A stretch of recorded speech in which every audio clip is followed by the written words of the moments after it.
Praise the Lord. I greet you very good morning in the precious name of our Lord and Savior Jesus Christ. మన ప్రభువును రక్షకుడైన యేసుక్రీస్తు నామంలో మీ అందరికీ శుభాలు తెలియజేస్తున్నాను. ఎలా ఉన్నారు మీరంతా? బాగున్నారు? మీకోసం ఎల్లప్పుడూ ప్రార్థన చేస్తున్నాను. బైబిల్ సెలవిస్తుంది, దేవుడు ప్రేమ స్వరూపి, ఆయన ప్రేమ అయి ఉన్నాడు. దేవుడు వాక్కు సెలవిస్తుంది, గాడ్ ఈజ్ లవ్. దేవుడు మనల్ని ప్రేమించాడని, ఆయన మనల్ని ప్రేమించాడని చెప్పడం మాత్రమే కాదు, తన ప్రేమను దేవుడు క్రియల్లో చూపించాడు. ఈ లోకానికి మన కొరకు దిగి రావడం, మన కొరకు తన ప్రాణాన్ని అర్పించడం ద్వారా తన ప్రేమను మన కోసం దేవుడు వెల్లడి చేశాడు. మనం దేవుడిని తిరిగి ప్రేమిస్తున్నట్టయితే, పూర్ణ మనసుతో మనం దేవుని తిరిగి ప్రేమిస్తే మనం విశేషంగా ఆశ్రయించబడతామని. హల్లెలూయా. బైబిల్ గ్రంథంలోంచి ప్రతిరోజు కూడా ఒక వాగ్దానం ధ్యానం చేస్తున్నాం కదా. ఈ రోజు కూడా ఒక వాగ్దానం ధ్యానం చేద్దాం. చూడండి, నిర్గమకాండం 14వ అధ్యాయం 13వ వచనంలో రాయబడింది, మీరు నేడు చూచిన ఐగుప్తీయులను ఇక మీదట మరెన్నడూ చూడరు. హల్లెలూయా. ఐగుప్తు భయంకరమైన బానిసత్వానికి, భయంకరమైన శ్రమకు సాదృశ్యం. ఇశ్రాయేలు ప్రజలు ఐగుప్తు దేశంలో 430 years ఉన్నారు, 430 సంవత్సరాలు ఉన్నారు. దాంట్లో దాదాపు 180 సంవత్సరాలు భయంకరమైన శ్రమ గుండా, బానిసత్వం గుండా వెళ్ళారు. అయితే దేవుడు తన బాహుబలం చేత వారిని బయటికి తీసుకొచ్చారు. ఇశ్రాయేలు ప్రజలు కూడా దేవుని మాటకు లోబడి వారు దేవుని మార్గంలో నడిచారు. అలా వస్తున్నప్పుడు ఎర్ర సముద్రం అడ్డు వచ్చింది.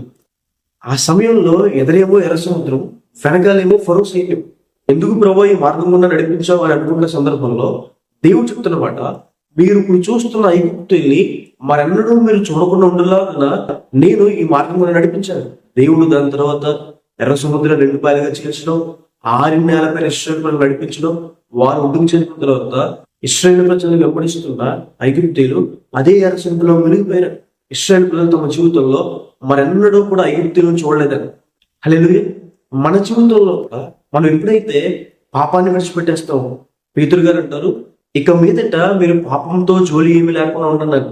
మనం ఎప్పుడైతే పాత జీవితాన్ని, ప్రాచీనమైన జీవితాన్ని విడిచిపెట్టేసి దేవుని మార్గంలో నడవడం మొదలు పెడతామో, దేవుని వాక్యం సెలవిస్తుంది, ఇక మీదట ఇప్పుడు దాకా మీరు దేవుని వ్యతిరేకంగా నడిచినప్పుడు ఏవైతే మనం తెలివాయో, అనారోగ్యం కావచ్చు, అప్పుల బాధలు కావచ్చు, లేదంటే అపజయం కావచ్చు, భయం కావచ్చు, మీదట మీరు అవన్నీ కూడా చూడండి. ఇప్పుడు వరకు ఏ అనారోగ్యం బట్టి అయితే మీరు బాధించబడ్డారు, ఇక మీదట అనారోగ్యం చూడండి.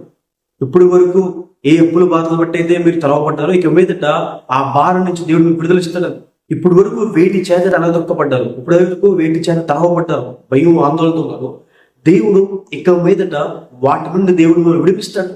మనము ఇక మీదట పాపముతో జోలి లేకుండా బ్రతికినప్పుడు, పాత జీవితాన్ని పూర్తిగా విడిచిపెట్టేసినప్పుడు, ఇక మీదట ఆ శ్రమలు, కష్టాలు ఇక మీదట మీరు ఎన్నడూ చూడకుండా దేవుడు మీ జీవితంలో మేలు చేస్తాడు అని. హల్లెలూయా.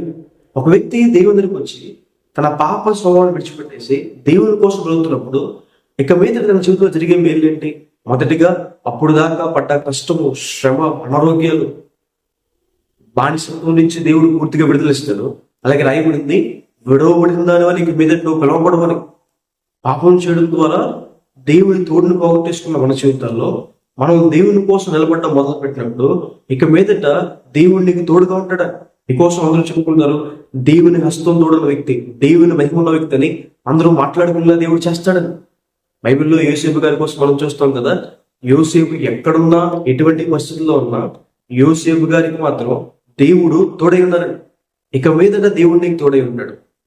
బైబిల్లో రాయబడింది, ఇక మీదట మీరు సిగ్గులు అందరూ, అవమానం అందరని. మీరు దేవుని కోసం బ్రతకడం మొదలు పెట్టిన రోజే దేవుడు మిమ్మల్ని గణపరచడం మొదలు పెడతాడు.